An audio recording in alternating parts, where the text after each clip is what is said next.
Hey, Pastor Steve Waldron here with a very popular new Bible, the C.H. Spurgeon Study Bible. Charles Haddon Spurgeon, pastor, Metropolitan Tabernacle there in London. He preached to over 10 million people in his lifetime, and I'm going to tell you, amongst preachers, especially apostolic Pentecostal preachers, even though he was not, personally to my knowledge, they love his, like the Metropolitan Tabernacle pulpit. I want to do a review on that, 67 volumes sometime. But this is absolutely amazing. It's in the Christian Standard Bible, which I've done some reviews on the Christian Standard Bible. And, you know, I'm just a received text guy. That's me. And so I'm not going to be big on the Christian Standard Bible. That's not to say that every translation, you know, every verse is bad in the Bible and all this kind of stuff. They probably have some amazing translations in there. But I would just say that's from a wrong text base. Some people say, well, they're 98% the same. And first of all, I would highly dispute that number, especially in the New Testament. But secondly, that means 1 out of 50 words is different. And there's some doctrine in those words. But be that as it may, it's coming out with 2 ribbon markers. 2 ribbon markers. Now, for a hardback, that is absolutely outstanding. This is put out by Holman, which is the Southern Baptist publisher. And they come in here really good. And they're dual color, like they're not the same color, which I really like that as well. And this thing just has so many special features in it. Let's get that out. And we're fixing to just get on the inside of this. But first of all, let's quit looking at the, let's finish looking at the outside. I do like kind of the marbleized little slip cover it's got. It's not a full dust jacket. Now that's going to sit real well on your shelf. It's going to look phenomenal on your shelf. And sometimes real high-priced books, and even some of your like Franklin Press books and stuff, when they're not leather, will have this threaded feel. I don't know if you can hear that. This does as well. Another neat feature to this, even though it's not the classical 5 raised bandings, it has the 3 raised bandings. Just great. Phenomenal idea. Everything about this screams classic. Classic to you. I hope you don't quit watching just because what I said about the CSB.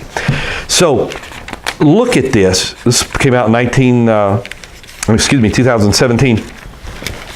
Alistair Begg, who I enjoy listening to on the radio.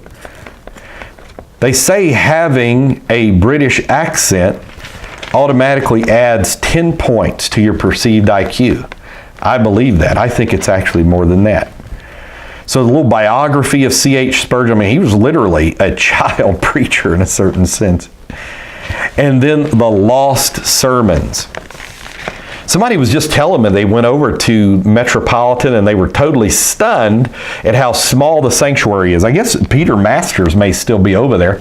He's actually talked to some Indiana Bible College students. He was over shopping at Baker Used Books one time when IBC was doing a book rendezvous up there. And he's only like the 4th pastor, the 3rd from C.H. Spurgeon, removed from there. So they keep their pastors a long time. But they said the reason it's so small is because it was bombed during World War II. It was destroyed. So when they rebuilt it much smaller because no longer are there many thousands coming like in Spurgeon's day. I mean, before electricity, he's preaching to 10,000 people, which is pretty amazing. They say Whitfield, you could hear him a mile away.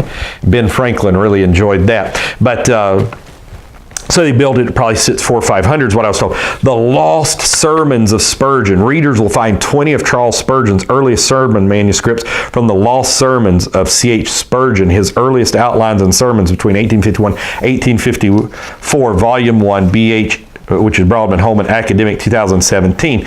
So that is fantastic. Now, another little handy thing is it at the very front, it lets you see where you can turn.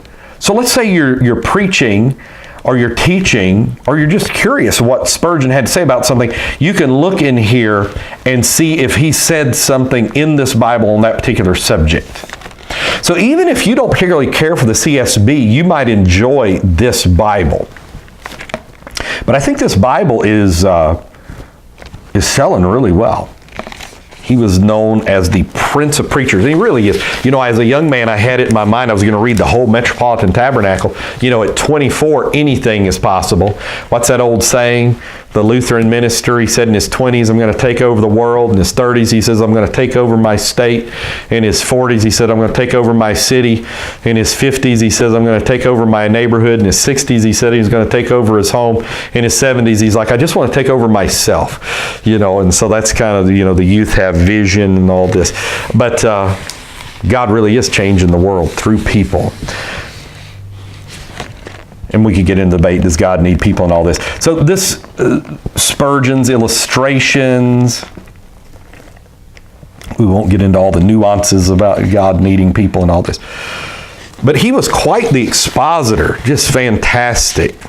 He goes into the text base of the CSB, is the 28th edition of the Nestle's Island text, the 5th edition. I've done some videos on the CSB.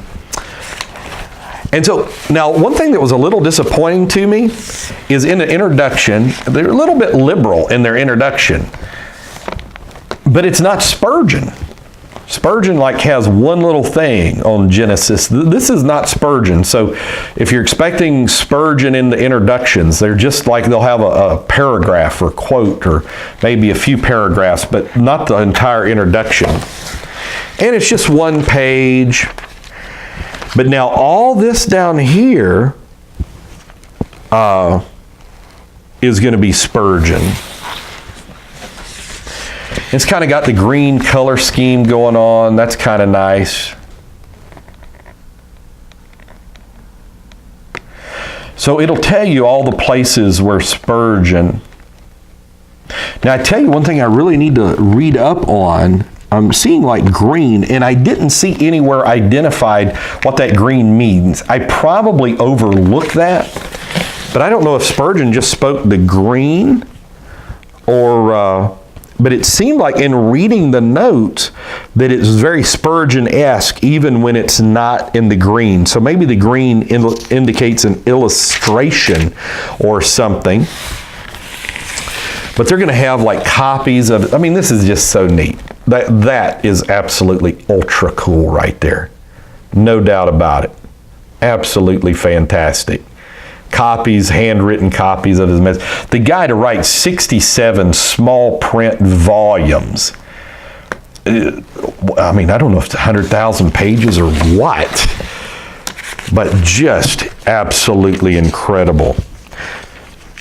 So, and you can see, I mean, some things, now I'll just tell you, these that are written in cursive, that are his writings, I have a very difficult time reading that. Very difficult.